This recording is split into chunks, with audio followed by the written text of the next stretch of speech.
Nesse vídeo vamos falar sobre cyberpunk. Cyberpunk é um subgênero da ficção científica que surgiu por volta da década de 80, que mistura distopia, cibernética e contestação. Seja bem-vindo ao Te Conto, seu canal de ficção científica. Meu nome é Peu e eu estou falando da Terra. Antes de começar a falar do cyberpunk, por favor, deixa um like pro vídeo, comenta alguma coisa, deixa algum comentário sobre se você gosta do cyberpunk ou não, se você gosta ou não dos nossos vídeos, enfim, deixa um comentário. Se você não for inscrito ainda, aproveita para se inscrever no canal para dar uma forcinha pra gente, porque a gente precisa demais de você. A principal característica do cyberpunk é resumida por uma frase que é muito famosa: High Tech, Low Life, ou seja, alta tecnologia e baixa qualidade de vida. Essa frase quer dizer que no universo cyberpunk você vai ver histórias com uma ciência avançada, com a tecnologia e cibernética muito desenvolvida, mas com um pano de fundo com um grau elevado de desintegração social. Geralmente, os cenários são escuros, sujos, com bastante fumaça e poluição. As pessoas são divididas em uma pequena minoria que tem acesso a uma boa qualidade de vida e tem uma esmagadora maioria de pessoas pobres ao seu redor que enfrentam muitas dificuldades para ter até o básico. Sobre os personagens cyberpunk, Maurice Persons escreveu o seguinte: os personagens do cyberpunk clássico são seres marginalizados, distanciados, solitários, que vivem à margem da sociedade, geralmente em futuros distópicos, onde a vida diária é impactada pela rápida mudança tecnológica, uma atmosfera de informação computadorizada ambígua e modificação invasiva do corpo humano. Somado a isso, a gente tem a presença de grandes corporações empresariais que muitas vezes são as verdadeiras vilãs da história, que acabam sendo responsáveis pelo estado caótico das sociedades. Qualquer semelhança com a realidade é mera coincidência. O termo cyberpunk foi criado em 1980 pelo escritor Bruce Bethke e é o título de um dos seus contos. Cyberpunk é o título de um conto desse autor. Esse conto de Bethke só foi publicado em novembro de 1983 na revista Amazing Science Fiction Stories, volume 57, número 4. O conto de Bethke, mesmo que não seja tão espetacular assim, acabou dando o nome de todo esse novo gênero da ficção científica. O que podemos esperar quando a gente pega para ler um livro ou para assistir um filme, uma obra de cyberpunk? O que a gente vai encontrar ali? Bem, a gente vai ter na música uma mistura de música eletrônica, rock, punk ou música psicodélica. No cenário, a gente vai ver alta tecnologia em um ambiente clean para alguns poucos, mas para a maioria das pessoas normais, essa tecnologia vai ser um tanto quanto sucateada, elas vão viver em subúrbios sujos, violentos e insalubres. Na filosofia, o cyberpunk vai apresentar uma preferência pelo niilismo, por ideias dos filósofos como Arthur Schopenhauer, Friedrich Nietzsche, Jean Baudrillard, Pierre Levy e outros. Como as pessoas nesses universos estão mais voltadas, muitas vezes, para o mundo virtual, o relacionamento entre as pessoas costuma ser bastante frio e distante. O individualismo é muito comum nas histórias cyberpunk. A gente vai ver personagens que se importam muito pouco uns com os outros. Os mundos cyberpunks são sociedades distópicas onde tudo que podia dar errado para a população deu errado e tudo que podia dar certo para o capital e para as elites deu mais do que certo. Nas histórias cyberpunk, muito da ação se ambienta virtualmente, no cyberespaço. A fronteira evidente entre o real e o virtual acaba então ficando bastante embaçada. Muitos personagens eles ficam confusos e não sabem se estão no mundo virtual ou no mundo real. Isso é muito comum.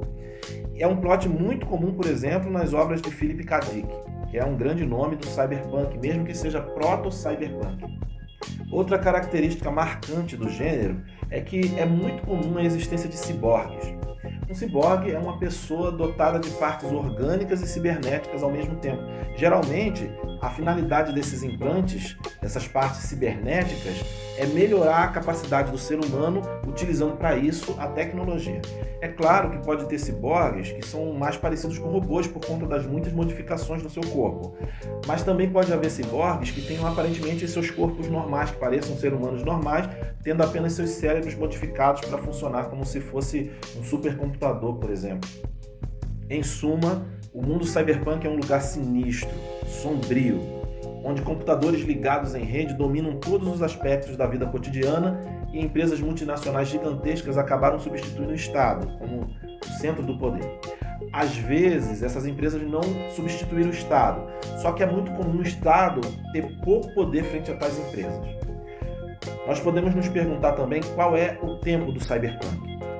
No steampunk, o tempo geralmente é o passado da era vitoriana, que é a metade mais ou menos, a metade final do século XIX. Já na space opera, o tempo é o futuro distante, é quando a humanidade já consegue viajar para outros planetas e até para outras galáxias distantes, é num futuro bem distante.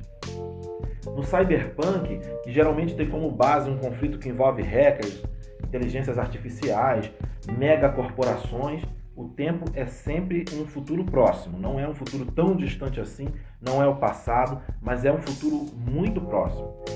Eu já falei pra caramba, então já dá para vocês terem uma ideia do que é o gênero cyberpunk. Então, eu vou falar sobre a primeira grande obra do gênero, Neuromancer. E de quebra, Neuromancer tem uma das melhores frases iniciais de toda a literatura. Neuromancer, escrito por William Gibson, começa exatamente assim.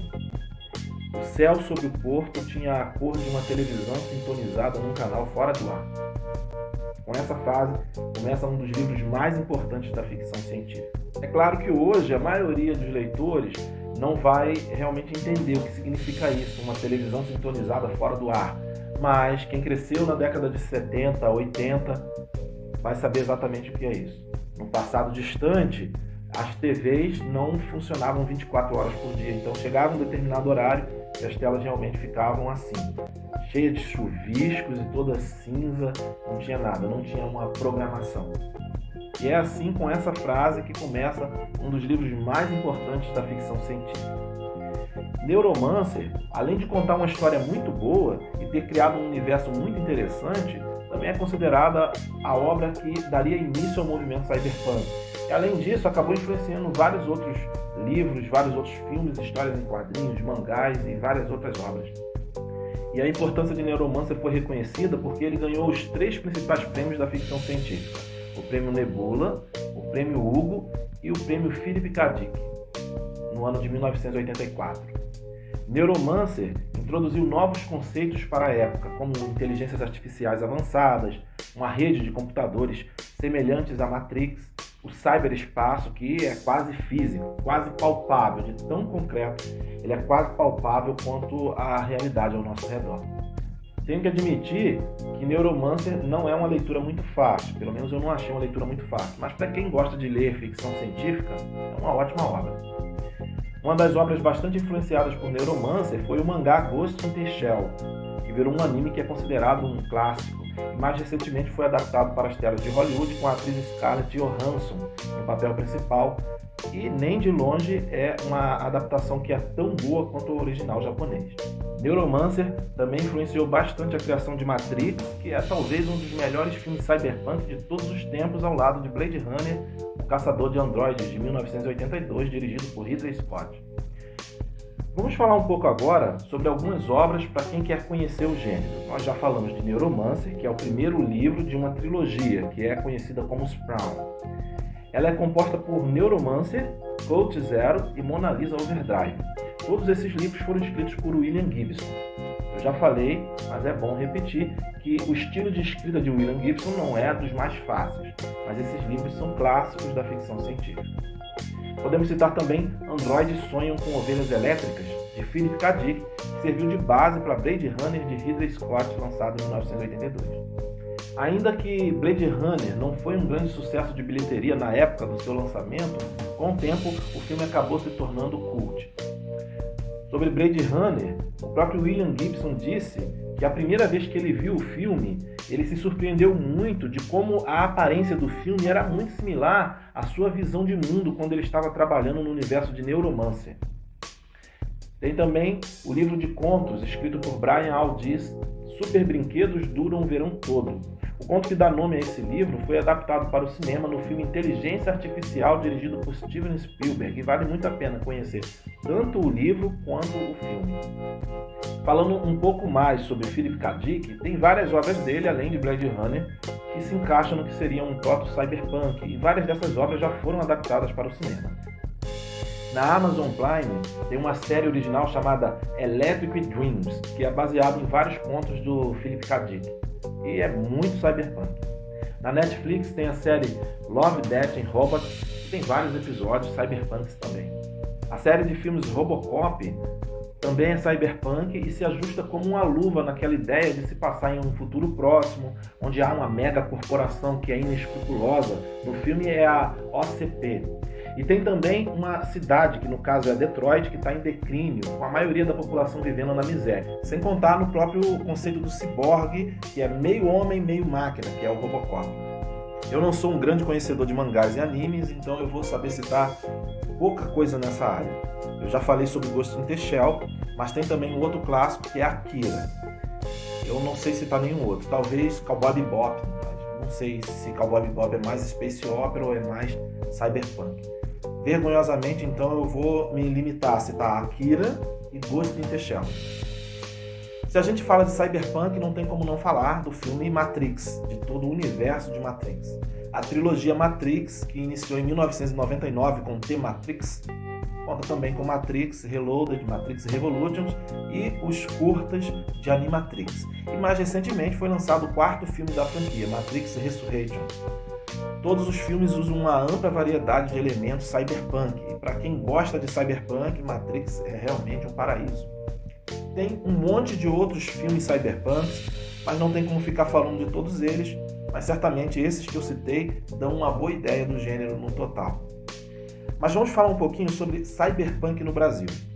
A professora Mary Elizabeth Dinwiddie, especialista em ficção científica brasileira e professora da Universidade da Flórida, escreveu 2 livros muito bons para entendermos a ficção científica brasileira. Tem esse aqui, Ficção Científica Brasileira, Mitos Culturais e Nacionalidade no País do Futuro.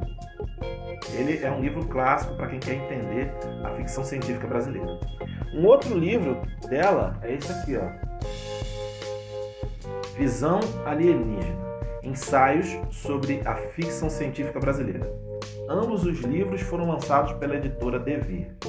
Segundo a professora Dinwiddie, o cyberpunk tem uma perspectiva geralmente pessimista e noir, refletindo a visão da contracultura, enquanto a ficção científica hard tende a ser mais otimista, refletindo uma confiança nas soluções científicas e no establishment científico.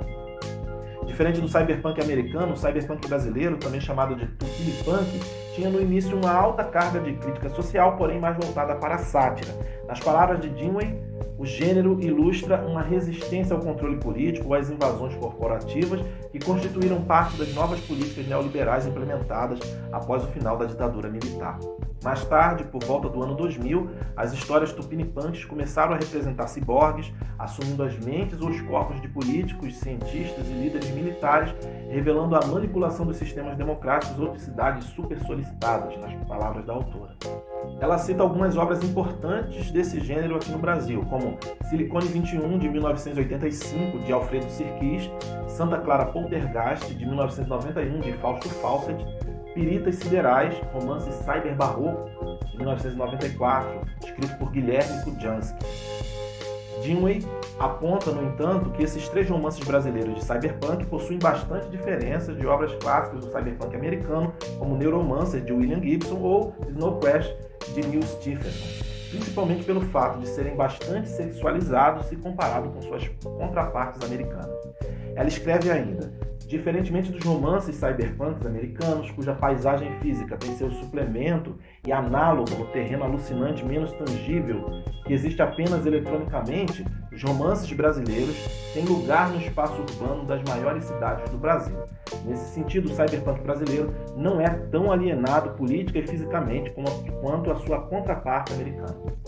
Atualmente, existem vários escritores produzindo muitas e muitas histórias cyberpunks aqui no Brasil. E eu vou citar 2 livros lançados recentemente por 2 Ricardos. Até que a Brisa da Manhã necrose seu sistema, do Ricardo Celestino, e o Pantocrator, do Ricardo Labuto Godinho. 2 obras totalmente cyberpunks. Enfim, o gênero cyberpunk está mais vivo do que nunca, tanto no Brasil quanto no resto do mundo. Se você gosta de poesias, dá uma chance para o meu livro Negro Rom, que não tem nada a ver com cyberpunk, mas é muito bom também. E, como sempre falo, curta, compartilha e se inscreve no canal para ajudar a gente. Se não gostou do vídeo, manda para o espaço e vem que eu te conto.